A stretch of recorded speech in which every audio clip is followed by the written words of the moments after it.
अध्याय 12 पराजय पर विश्वास नहीं। अध्याय 1। यदि आप पराजित होने के विचारों के बारे में सोच रहे हैं तो मैं आपसे जोर देकर कहना चाहता हूं कि आप अपने मन से ऐसे विचारों को निकाल फेंकें, क्योंकि यदि आप हारने के बारे में सोचेंगे तो आपको हार ही प्राप्त होगी। इस प्रवृत्ति को अपने भीतर आत्मसात करें। मेरा पराजय पर विश्वास नहीं।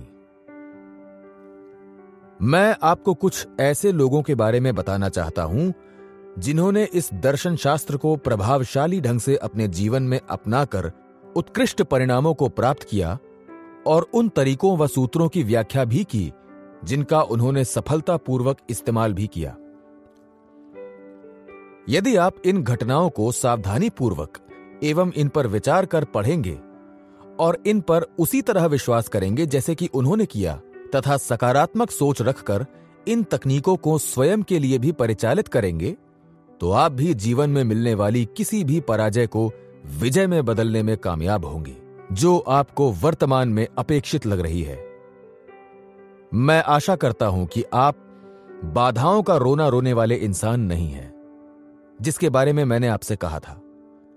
उसे बाधाओं का रोना रोने वाले इंसान इसलिए कहा गया क्योंकि उसके सामने चाहे जैसे भी सुझावों को रखा जाता उसका दिमाग तुरंत ही उससे संबंधित सभी संभावित बाधाओं की ओर चला जाता। लेकिन उसका सामना भी अपने जैसे साथी से हुआ और उसे एक सबक मिला जिसने उसकी नकारात्मक सोच की प्रवृत्ति को बदलने में मदद की। उसे अपना सबक इस प्रकार से मिला। उसकी फर्म के निदेशकों के पास विचार करने के लिए एक परियोजना थी जिसमें विचार योग्य व्यय एवं कुछ निश्चित परेशानियों के साथ साथ सफल होने की संभावनाएं भी थी। इस परियोजना पर चर्चा के दौरान इस बाधाओं का रोना रोने वाले इंसान ने हमेशा की तरह कहा और हमेशा सिखाने वाली हवा के साथ हमेशा इस तरह संभावित शब्दों को अपने अंदर मौजूद शंका को ढकने के लिए इस्तेमाल किया जाता है। अब बस एक पल रुक कर आइए, इससे जुड़ी बाधाओं पर विचार कर लें। वहां मौजूद एक और व्यक्ति जो बहुत कम बोलते थे लेकिन जिन्हें साथियों द्वारा उनकी क्षमता व उपलब्धियों तथा कुछ दूसरों से अलग करने वाली क्षमताओं जो कि उनके चरित्र का निर्माण करती थीं के लिए बहुत सम्मान दिया जाता था, उस समय बोले और उन्होंने पूछा, आप इस प्रस्ताव की संभावनाओं की बजाय इससे जुड़ी बाधाओं पर ही लगातार जोर क्यों दे रहे हैं? क्योंकि बाधाओं का रोना रोने वाले इंसान ने उत्तर दिया, बुद्धिमानी यही कहती है कि इंसान को हमेशा वास्तविकता से परिचित होना चाहिए और यह सत्य है कि इस परियोजना से संबंधित कुछ निश्चित तौर पर सामने आने वाली बाधाएं भी मौजूद हैं। क्या मैं पूछ सकता हूं कि आपका उन बाधाओं के प्रति क्या नजरिया होगा? उस दूसरे व्यक्ति ने बिना झिझके उत्तर दिया, मेरा उन बाधाओं की ओर क्या नजरिया होगा? क्यों? मैं बस उनको हटा दूंगा, बस इतना ही, और फिर मैं उनको भुला दूंगा। लेकिन बाधाओं का रोना रोने वाले इंसान ने कहा, यह कहने में आसान लगता है, करने में नहीं। आपने कहा कि आप उनको हटा देंगे और फिर उनको भुला देंगे। क्या मैं पूछ सकता हूं, आपके पास बाधाओं को हटाने और उनको भुला देने की कोई तकनीक है जिसे हम में से किसी ने भी अब तक नहीं खोजा है? उस दूसरे व्यक्ति के चेहरे पर एक हल्की सी मुस्कान तैर रही थी जब उसने कहा, बेटा, मैंने अपना सारा जीवन बाधाओं को हटाते हुए ही बिताया है और मैंने अब तक ऐसी कोई बाधा नहीं देखी जिसे उस आस्था व साहस के बल पर नहीं हटाया जा सके जो आपको काम करने की इच्छा के लिए दी गई है। क्योंकि तुम जानना चाहते हो कि यह कैसे होगा, मैं तुम्हें दिखाऊंगा।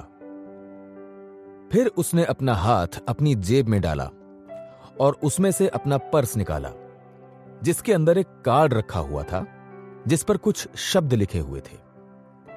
उसने अपने पर्स को मेज पर आगे की ओर धकेल कर कहा, यहां, इसे पढ़ो।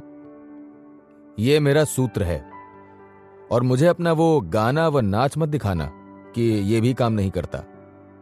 मुझे अपने जीवन के अनुभव से इस बारे में तुमसे ज्यादा मालूम है। बाधाओं का रोना रोने वाले इंसान ने पर्स उठाया और अपने चेहरे पर कुछ विचित्र भावों को लाते हुए उस पर लिखे शब्दों को मन ही मन पढ़ा। इन्हें जोर से पढ़ो, पर्स के मालिक ने जोर देते हुए कहा। उसने अपनी धीमी आवाज में जो शब्द पढ़े वो इस प्रकार थे। मैं ईसा मसीह, जो मुझे शक्ति देते हैं, के द्वारा सब काम कर सकता हूं। पर्स के मालिक ने अपना पर्स उठाकर वापस अपनी जेब में डाल लिया और कहा, मैंने बहुत बड़ी जिंदगी जी है और अपने समय में बहुत सी कठिनाइयों का सामना भी किया है, लेकिन उन शब्दों में एक शक्ति निहित है, वास्तविक शक्ति, और उसके साथ आप किसी भी बाधा को दूर कर सकते हैं। उसने ये बात पूरे आत्मविश्वास के साथ कही थी और वहां मौजूद सभी लोग जानते थे कि उसकी बातों में पूर्ण सार्थकता व्याप्त थी। ये सकारात्मकता उसके अनुभवों के सत्य के साथ थी। उनके बारे में सभी जानते थे कि वो एक अद्भुत इंसान थे जो अपने जीवन में बहुत सी बाधाओं को पार कर वहां तक पहुंचे थे। इससे परे उनके बारे में यह भी एक सत्य था कि वो किसी भी प्रकार से तुमसे अधिक पवित्र व्यक्ति नहीं थे। उनके ये शब्द वहां मौजूद सभी लोगों के लिए प्रोत्साहित करने वाले थे। किसी भी स्तर पर वहां पर किसी भी तरह की नकारात्मकता फैलाने वाली कोई बात नहीं हुई। परियोजना को कार्यान्वित किया गया और कठिनाइयों व जोखिमों के बावजूद उसमें सफलता भी प्राप्त की गई। इस व्यक्ति के द्वारा जिस तकनीक का इस्तेमाल किया गया, किसी भी बाधा के बारे में कही जाने वाली कुछ सर्वप्रथम बातों में से एक थी, उससे घबराओ मत। इसका अभ्यास करते रहो कि ईश्वर आपके साथ है और उसके साथ आपका जो जुड़ाव है, उस कारण से आपको बाधा से निपटने की शक्ति प्राप्त होती है। तो किसी भी बाधा के सामने आने पर आपको सबसे पहली चीज जो करनी है वो ये है कि बस उसके सामने डट कर खड़े रहें और उसे लेकर कोई शिकायत ना करें या उसके होने का रोना रोने ना बैठ जाएं, बल्कि आगे बढ़कर उस पर प्रहार करें। जीवन की परिस्थितियों से घबराकर कभी बिना लड़े पराजित व्यक्ति की तरह अपने हाथों व घुटनों के बल रेंगना शुरू ना करें। सामने आई बाधा के समक्ष डट कर खड़े हो जाएं और उसे दूर करने के लिए प्रयास करें। कोशिश करने पर आप पाएंगे कि आपने जितना उसको शक्तिशाली समझा था, वास्तव में उसके पास उसकी आधी शक्ति भी नहीं है। लंदन में रहने वाले मेरे एक मित्र ने मुझे विंस्टन चर्चिल द्वारा लिखित एक पुस्तक भेजी जिसका शीर्षक था मैग्जिम्स एंड रिफ्लेक्शंस। इस पुस्तक में चर्चिल द्वारा ब्रिटिश जनरल टूडर के बारे में बताया गया था, जिन्होंने 1918 में ब्रिटिश सेना की 5वीं डिवीजन की एक टुकड़ी का नेतृत्व किया था। उस टुकड़ी ने उस समय जर्मन सेना द्वारा बोले गए धावे का सामना किया था। उनके विरोधी उन पर बहुत ही भारी पड़े थे, लेकिन जनरल टूडर जानते थे किस तरह एक अटल व पराजित न हो सकने वाली बाधा से निपटना है। उनका तरीका बहुत ही साधारण था। वो बस उनके समक्ष खड़े रहे और उन्होंने उस बाधा को स्वयं पर टूट पड़ने दिया और बदले में उन्होंने भी उस बाधा के टुकड़े टुकड़े कर दिए। यहां पर मैं आपको बता रहा हूं कि चर्चिल ने जनरल टूडर के बारे में क्या कहा। उनके वाक्य उच्च कोटि के थे और पूरी तरह से शक्ति से भरे हुए थे। मुझ पर टूडर का जो प्रभाव पड़ा था वो लोहे की एक कील की तरह है जिसे जमी हुई जमीन में गाड़ा गया है, जो वहां पर बिना हिले डुले गहराई तक गड़ी हुई है। जनरल टूडर ये अच्छी तरह से जानते थे कि किस प्रकार किसी बाधा के सामने डटकर खड़े रहना है। बस उसके सामने खड़े रहें। आपको बस इतना ही करना है और उसे जाने का कोई मार्ग न दें। अंततः वो टूट जाएगी। आपने उसे तोड़ा है। किसी को तो टूटना होगा और टूटने वाला आपको नहीं बनना है, बल्कि टूटना उस बाधा को होगा। आप ऐसा तब भी कर सकते हैं जब आप आस्थावान होंगे, ईश्वर पर तथा खुद में आस्था रखने वाले। इसके लिए आपको जिस गुण की प्रमुखता से आवश्यकता है वो आस्था है। बस यही काफी है। बल्कि अगर आप में ये गुण है तो ये आपके लिए पर्याप्त से भी अधिक है। उसी सूत्र का प्रयोग करें जो व्यवसायी द्वारा सुझाया गया था, और आप इस ब्रांड की शक्तिशाली आस्था को, जो ईश्वर पर हो और आपको खुद पर भी हो, को विकसित कर लेंगे। आप खुद को, अपनी क्षमताओं को, चीजों को करने की अपनी क्षमता को जानना सीख जाएंगे। अपनी सोच को उस स्तर तक, जिस तक आपकी सोच नकारात्मक से सकारात्मक हो जाए, बदलना है, जिससे कि वो विजय दिलाने वाला स्पर्श आपके पास आएगा।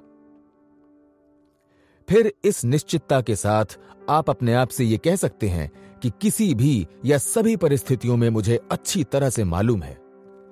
इसका मतलब है कि मेरा पराजय पर विश्वास नहीं है। गोंजालेस की कहानी को लें, जिन्होंने कुछ वर्ष पहले नेशनल टेनिस चैंपियनशिप एक भयंकर लड़ाई लड़कर जीती थी। व्यावहारिक तौर पर उन्हें कोई नहीं जानता था और शुष्क मौसम के कारण वो टूर्नामेंट से पहले अपने खेल को उस स्तर तक ले जाने में कामयाब नहीं हो रहे थे जिस पर उसे ले जाना चाहते थे। एक महानगरीय समाचार पत्र की खेल संबंधी खबरों पर नजर रखने वाले रिपोर्टर ने उनका विश्लेषण करते हुए कहा था कि उनकी तकनीक में कुछ खामियां हैं, और अपनी राय के तौर पर उनसे कहा था कि संभवतः इनसे भी महान चैंपियंस कोर्ट पर खेल चुके हैं। हालांकि उन्होंने यह भी कहा कि गोंजालेस के पास सर्व करने का एवं वॉली का अद्भुत कौशल है। लेकिन वो कारक जिसकी वजह से उन्होंने चैंपियनशिप जीती के बारे में लेखक द्वारा जो कहा गया, वो थी उनकी टिके रहने की शक्ति। इससे अधिक उनके जीतने का कारण यह था कि वो कभी भी खेल के हतोत्साहित करने वाले उलटफेर से पराजित नहीं हुए। यही वो पंक्तियां थीं जो मेरे द्वारा अब तक के खेल संबंधी पढ़े सभी लेखों में से अत्यधिक सूक्ष्मता से किए गए अवलोकन को प्रमाणित करती थीं। वो कभी भी खेल के हतोत्साहित करने वाले उलटफेर से पराजित नहीं हुए। क्या इसका मतलब यह नहीं कि जब ऐसा लगा कि खेल उनके हाथ से निकल रहा है, उन्होंने हतोत्साहित करने वाले डर को खुद पर हावी नहीं होने दिया, ना ही नकारात्मक विचारों को खुद पर दबाव बनाने दिया। इस तरह उन्होंने उस शक्ति को खोने से बचा लिया जो उन्हें जीतने के लिए चाहिए थी। इस मानसिक व आध्यात्मिक गुण ने ही उस इंसान को चैंपियन बनाया। वो बाधाओं का सामना करने में सक्षम थे, उनके सामने खड़े रहने में सक्षम थे और उन्हें हराकर उनसे बाहर निकलने में भी सक्षम थे। आस्था टिके रहने की शक्ति का संचार आप में करती है। इसमें उस स्थिति में व्यक्ति को बढ़ते रहने के लिए आवश्यक सक्रियता का समावेश होता है, जो व्यक्ति के लिए तब बहुत आवश्यक हो जाती है जब आगे बढ़ना बहुत कठिन हो। कोई भी आगे बढ़ने के अपने चलन को चलायमान रख सकता है जब आगे बढ़ना अच्छा हो, आसान हो। लेकिन जब ऐसा लगे कि सब कुछ आपके विरुद्ध है, तो आपको लड़ने में सक्षम बनाने के लिए कुछ अतिरिक्त सामग्रियों की आवश्यकता होती है। यह बहुत गहरा रहस्य है कि कभी भी खेल के हतोत्साहित करने वाले उलटफेर से पराजित ना हो सकता है कि आपने पलटवार किया हो, लेकिन आप मेरी परिस्थितियों के बारे में नहीं जानते। मेरी परिस्थितियां किसी भी अन्य व्यक्ति से बिल्कुल भिन्न थीं और मैं उतना ही नीचे था जितना कि कोई दूसरा व्यक्ति हो सकता है। उस तरह से आप बहुत भाग्यशाली हैं, क्योंकि आपके लिए यदि आप इतना नीचे जा सकते हो कि उससे नीचे कुछ भी ना हो, तो फिर आपको कुछ और नीचे नहीं कर सकता।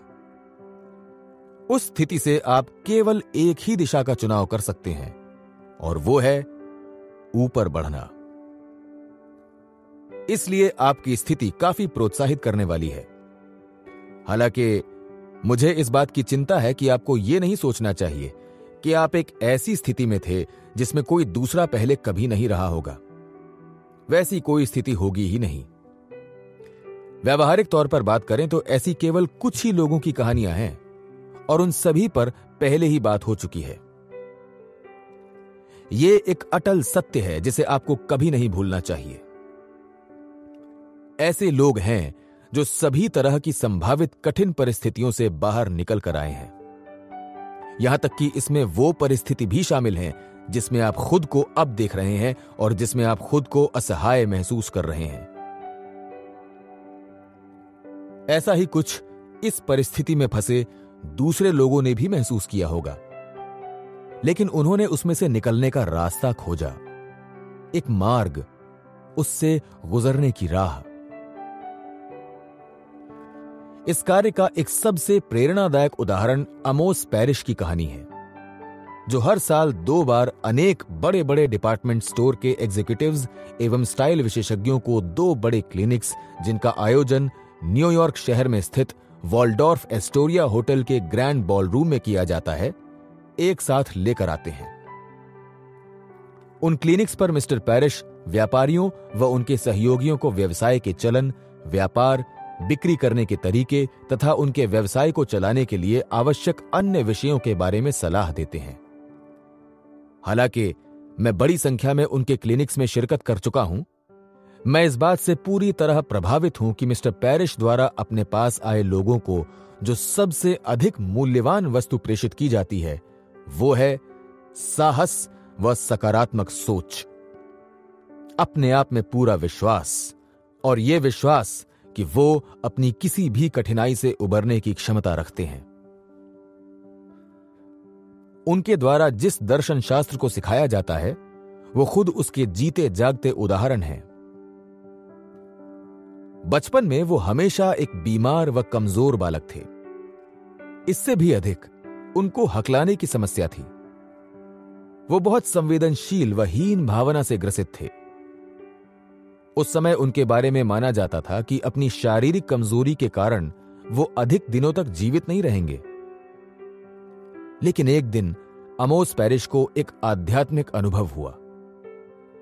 उनके मन में आस्था का प्रादुर्भाव हुआ, और फिर वहां से वो जान गए कि ईश्वर की सहायता तथा अपनी खुद की शक्ति का प्रयोग कर वो उपलब्धियों को पा सकते हैं। उन्होंने व्यवसायियों को अपनी सेवा देने के सबसे अलग विचार को विकसित किया, और उन लोगों के बीच उनके इस कार्यक्रम का स्तर इतना ऊंचा है कि साल में 2 बार आमोस पैरिश के व्यावसायिक ज्ञान व प्रोत्साहन के अंतर्गत होने वाले इस सत्र में शामिल होने के लिए वो ऊंची से ऊंची फीस देने को तैयार रहते हैं। मेरे लिए यह एक निरंतर चलने वाला अनुभव है कि एक होटल के बड़े से बॉलरूम में बहुत बड़ी भीड़ के साथ बैठना और एपी को बोलते हुए सुनना, क्योंकि वो बड़े प्यार से वहां मौजूद महत्वपूर्ण व्यवसायियों, जिनमें स्त्री व पुरुष दोनों शामिल हैं, से सकारात्मक सोच पर बात करते हैं। उनको अपनी हकलाने की समस्या के कारण बहुत अधिक कठिनाई का सामना करना पड़ा, लेकिन वो इससे कभी भी हतोत्साहित नहीं हुए। वो अपनी इस समस्या को भी खुले दिल से स्वीकार करते तथा मजाकिया अंदाज में पेश करते। उदाहरण के लिए, एक दिन वो कैडिलैक शब्द को बोलने का प्रयास कर रहे थे।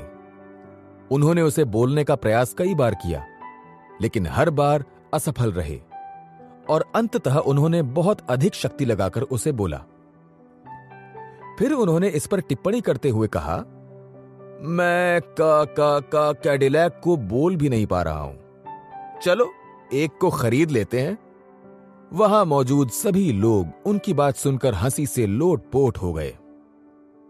लेकिन उस समय मैंने यह भी ध्यान दिया कि वो उनकी ओर जब देख रहे थे तो उनके चेहरे पर उनके लिए स्नेह साफ साफ झलक रहा था। उस दिन जो भी उस मीटिंग से बाहर निकला, वो इस दृढ़ संकल्प के साथ निकला कि वो भी अपने रास्ते में आने वाली बाधा को अपनी पूंजी में बदल सकते हैं। मैं फिर से दोहराता हूं, ऐसी कोई बाधा नहीं है जिससे आप पार नहीं पा सकते। एक बुद्धिमान व दार्शनिक निग्रोमैन ने एक बार मुझसे कहा था, जब मैंने उनसे पूछा कि वो अपनी कठिनाइयों से कैसे निपटते हैं, मैं किसी समस्या से कैसे निपटता हूं, वैसे पहले मैं उसके आसपास मंडराने की कोशिश करता हूं, और यदि मैं उसके आसपास नहीं जा सकता तो उसके अंदर जाने की कोशिश करता हूं, और अगर मैं उसके अंदर नहीं जा सकता तो मैं उसके ऊपर जाने की कोशिश करता हूं, और अगर मैं उसके ऊपर नहीं जा सकता तो मैं बस उससे टक्कर ले सकता हूं। फिर उन्होंने इसके आगे कहा, ईश्वर और मैं बस उससे टकरा सकते हैं। इस अध्याय में पहले व्यवसायी द्वारा जो सूत्र दिया गया उसे गंभीरता से लें। एक क्षण के लिए पढ़ना छोड़ दें और अपने मन में उस सूत्र को 5 बार दोहराएं, और हर बार जब आप उसे दोहराएं तो उसे एक अभिकथन के साथ पूरा होना चाहिए, मैं उस पर विश्वास करता हूं।